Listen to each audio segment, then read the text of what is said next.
a hishi bhille na teanga ga efacúla agus le déanaí le linn cruinne den caithíirlaí ar na coistí éagsúla. Dadhaid tú go honrach go raibh nára ort agus mise ag ardú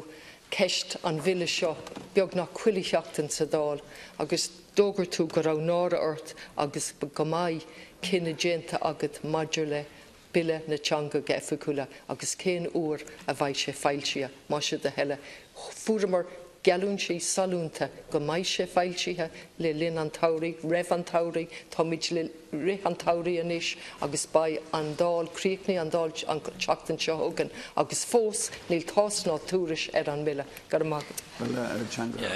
Ceapan bhfuil an bhille ré anis agus beg an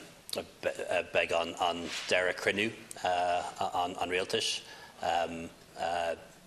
cúpla seachtain agus beg plana going an bhille a fáilseog an sin. So an bhille áil siúga lua